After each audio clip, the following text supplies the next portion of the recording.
आप सभी को सादर नमस्कार प्रणाम। तो आज स्टाइवर की एचडीसी की सेंचुरी मार दी गई है। 103 सवाल हो चुके हैं। ठीक है, एक एक बार देख लेते हैं। तो पहला क्वेश्चन था बेन स्टिलर का शूटिंग इन द सर्कल। फिर कुछ आसान सवाल, ये तो ठीक है। ब्रेथ क्या BFS कहते हैं इसमें, हाँ। Binary tree, level order traversal, एकदम आसान वाला। फिर जिगजैग ट्रावर्सल होगा ना। Binary tree, zigzag, level order traversal. ठीक है, फिर हम चेक करना था कि सेम ट्री है कि नहीं। ये सब इजी से क्वेश्चन देख रहा हूँ, ये सब साइबर के सीट में है, तो सारे क्वेश्चन डिफिकल्ट नहीं होते। फिर है कि बैलेंस बाइनरी ट्री है कि नहीं।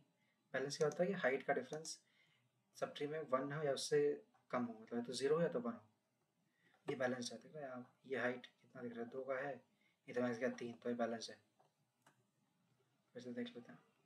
Binary tree in which depth of 2 सब trees of every node never differ by more than 1। ठीक है, लीस्ट कॉमन एंसेस्टर, ये तो आसानी होता है। फिर ट्री बाउंड्री ट्रावर्सल, ठीक है, ये भी आसानी था। अच्छा, लीस्ट कॉमन एंसेस्टर से रिलेटेड सेम क्वेश्चन ये था, इसमें पाथ निकालना था।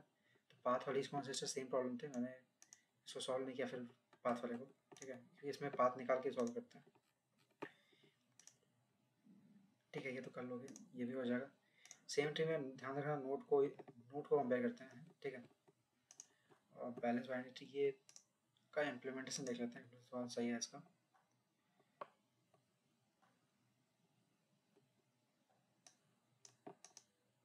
ठीक है, ट्री बाउंड्री ट्रावर्सल, इसमें वैसे ही यार, एक बार लेफ्ट निकाल लो, एक बार फिर लीफ रो ट्रेवल कर लो, फिर राइट को ट्रेवल कर लो। ठीक है, इतना ही सोचना था इसमें, और पहले ही रूट नोड को इंसर्ट कर दो, बाकी डील कर लेना। लीस्ट कॉमन सिस्टम में तो अगर तुम पाथ निकाल पा रहे हो तो पाथ के अलावा कुछ बचा ही नहीं है। ठीक है, पाथ मतलब वेक्टर की तरह स्टोर करते हैं ना। यहाँ पहुँचे तो 1 हो गया, फिर यहाँ पहुँचे तो 1 2 हो गया, या 1 2 4, या 1 2 5, इस तरह से। लेट्स से यहाँ पे देखते हैं, मैंने वेक्टर पाथ डिफाइन किया, सॉल्व फंक्शन कॉल कर दिया, सॉल्व एम एन टू दो वैल्यूज़ थी, मान लो 5 और 6 है, 5 और 6 तो वैल्यूज़ थी, पाथ डिफाइन कर लिया, पाथ और वेक्टर है। ठीक है, यहाँ पे गए। ठीक है, पाथ में पुश करते गए, रूट, अच्छा नोट पुश कर रहा है, वैल्यू पुश नहीं कर रहा है, नोट पुश कर रहा है, ग्रेट।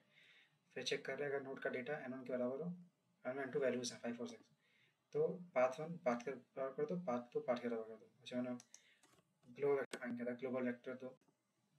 ठीक है, पाथ 1 पाथ 2, ग्रेट। और याद रखना, बैक ट्रैकिंग जो है पॉप करना पड़ता है, बस बैक ट्रैक के बारे याद रखोगे, बाकी तो उसमें आसानी है।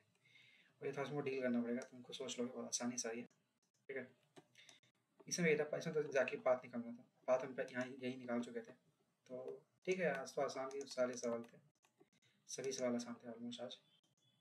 ये भी अच्छा ही है, ईजी है, ट्राई करना हो जाएगा। ठीक है, फिर आज के लिए इतना ही, बाय बाय।